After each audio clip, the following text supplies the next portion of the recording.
welcome to Zenger Folkman's Leadership Skills series, where we discuss the 19 differentiating competencies that make the difference between good managers and extraordinary leaders. I'm Brianna O'Corin. I'm Joe Folkman. And today we are going to discuss everyone's favorite skill, building relationships.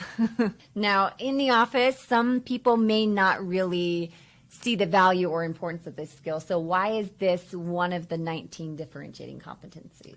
Well, we found that building positive relationships was sort of the glue that holds an organization together. And as you think about quitting a job, if you love working there, and we just had one of our employees who got promoted and she got a great job, but it was hard for her to leave, and that's again the glue.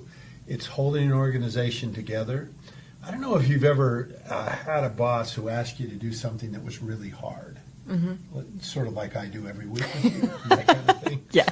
Well, part of it is if you didn't care about that boss at all, if you're like, I don't care, but if you have a relationship, I used to work with Larry, and Larry would interview me once a month, and he'd bring me in and he'd talk to me, and I always had a list of stuff he could do for me, right?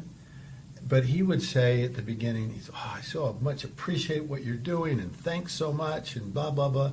And I'd just melt, and I would never give him my list. But it's interesting because that relationship gives us a meaning in our lives.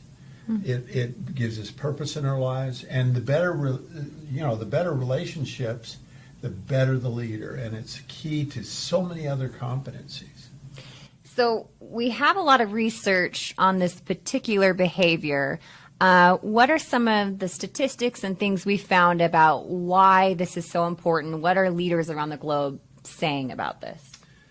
Well, when we looked at the effectiveness of leaders, and we said, where does this rank in terms of the 19 competencies in terms of how effective people are? It came in 12th place. Oh, low. Yeah. And that just describes this is difficult. I mean, we go to work, get work done, we have a job, we got all these other things going on, there's conflict, there's issues in the organization. So having positive relationships with others isn't a piece of cake. It takes work, it takes time and effort. But when we asked people how important this was, it was rated in 7th place. Oh. Meaning this is really important, and people should be interested in this, they should do it well. It's key to running an effective organization. Yeah. But also relationships at work can be kind of awkward. They can, sometimes people, I go to work, I'm not there to make friends. And sometimes managers feel that if I am too friendly with my direct reports, it might be hard to fire them or give them really corrective feedback. Is there any downsides to building strong relationships? We get that question all the time, right? And people worry that if I get too close to my people, they'll take advantage of me. So I looked at all my data, hundreds of thousands of leaders, and I tried to look to see if there was any downside I could discover, any negative effects from having that somehow people took advantage of you. And I couldn't find any downside. I looked at all the data. I looked at it very different ways. I looked at outcomes. I see no downside. I see only upside to having positive relationships. Now, it does take time. That could be a downside. Yeah. It does require some emotion involvement, and for some people that might be a downside. But the idea that somehow because you have a good relationship that will decrease performance, or that it will it'll make you vulnerable to some things. Nothing in my data supported that at all. Okay, so let's say people want to get better at this and they're not very good.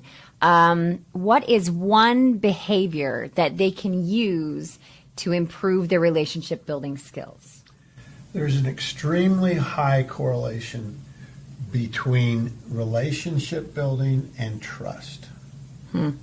We tend to trust people we like, we distrust people we don't like. And the more that you can increase your trust, the more that you can build your trust with another person, the better your relationship's going to be. So that's an important one. Absolutely. Well, if you want to learn more about relationship building, you can go to zengerfolkman.com and check out our Insights library. There we have different podcasts, articles, webinars, leadership studies that we've done that can give you all the information that you want to know. So be sure to check that out at zengerfolkman.com and tune in for the next leadership competency.